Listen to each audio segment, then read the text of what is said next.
19h57, c'est l'heure de jeter un œil sur demain.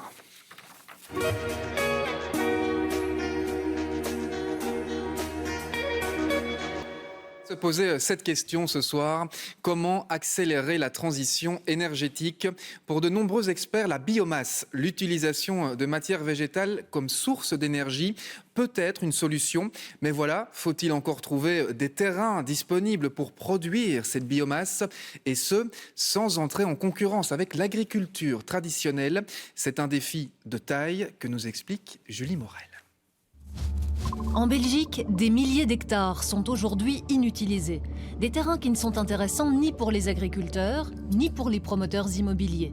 Des friches industrielles, des terrains inondables, à proximité de sites sensibles, des parcelles difficiles d'accès en bordure d'autoroutes ou de voies de chemin de fer, des terrains marginaux comme on les appelle, mais qui ont plus d'intérêt qu'on ne le croit. Pourquoi pas y produire de la biomasse à but énergétique?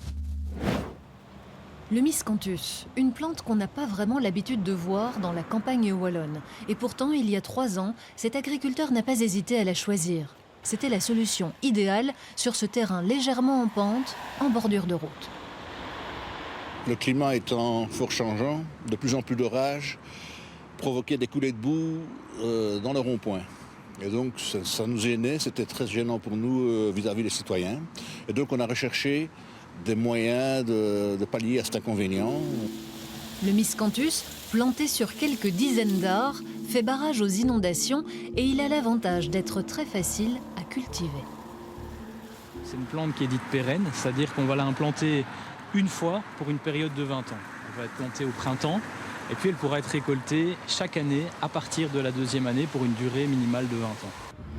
Au mois d'avril, quand la plante est sèche, tout est coupé et transporté à quelques kilomètres de là, dans une résidence pour personnes handicapées.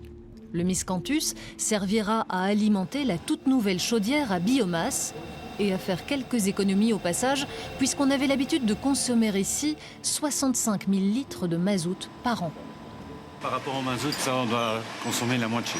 Donc, on doit faire une économie de 50% sur le prix du mazout. Voici la réserve de carburant. Pour le moment, ce sont des copeaux de bois. Le stock de miscanthus est épuisé. Il est épuisé, oui. Donc la récolte qui a été faite au mois d'avril est consommée. Voilà.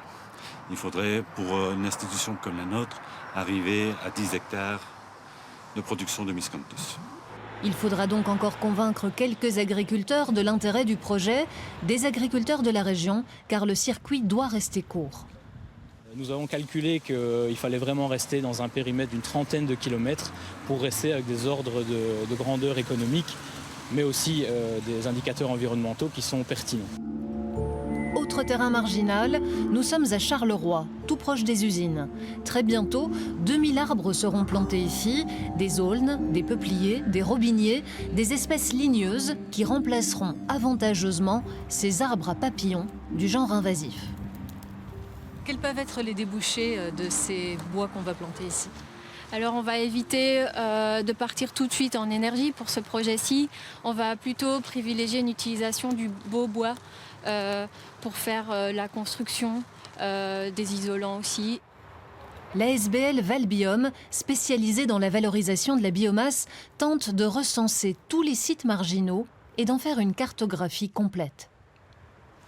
Donc l'idée, c'est où pouvons-nous aller faire pousser cette biomasse sans être en concurrence avec le secteur agricole ou autre.